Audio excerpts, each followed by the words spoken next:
Hi மக்கள், எல்லாருக்கும் வணக்கம். காலை வணக்கம். இன்றைக்கி எங்கே இருக்கோன்னு பார்த்தீங்கன்னா, இன்றைக்கி பெருமாள் சாமி கும்பிட கோயம்புத்தூர்லேருந்து நைட்டு தான் ஊருக்கு வந்தேன். எங்கே பாருங்கள், மழை பெஞ்சிருக்கா. மழை பெஞ்ச இடத்துல இதுதான் நம்மளது பருத்தி செடி. இது என்ன பண்ணுவோன்னா, நம்ம பருத்தியெல்லாம் போட்டு முடிச்சுட்டு இந்த செடியை மட்டும் இப்படி இருக்கும்.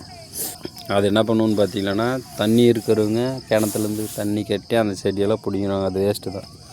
இப்போ நம்ம மழை பெஞ்சதுனால தண்ணி அந்தளவுக்கு நிலத்தில் ஊறி இருக்கா இல்லையான்னு பார்க்கும்.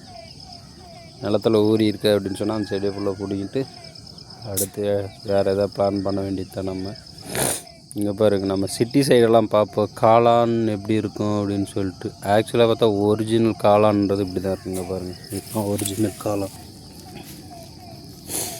இதுதான் மக்களே ஒரிஜினல் காளான். இது நிறைய பேருக்கு தெரியுதில்ல. சிட்டியில் இருக்கிறது தான் ஒரிஜினல் காளான். அதுலேயே நிறைய காளான் இருக்குது. இருந்தாலும் அது கரெக்டான காளானான்னு தெரியல. அங்கே பாருங்கள், இதுதான் ஒரிஜினல்.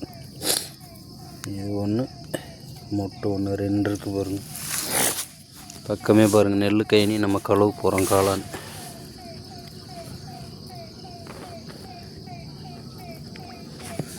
இந்த காளானை கழுவி வீட்டுக்கு எடுத்துகிட்டு போய், காளானெல்லாம் நிறைய பேருக்கு சமைக்கவே தெரியறதில்ல.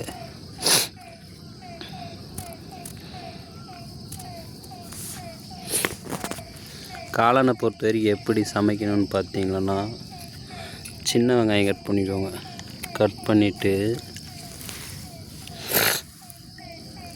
சின்ன வெங்காயம் கட் பண்ணி நம்ம குழம்பு யூஸ் பண்ணுறோம்ல கரண்டி, அந்த கரண்டியில் சின்ன வெங்காயம் எண்ணெய் ஊற்றி சின்ன வெங்காயம் போட்டு தாளிச்சிக்கணும்.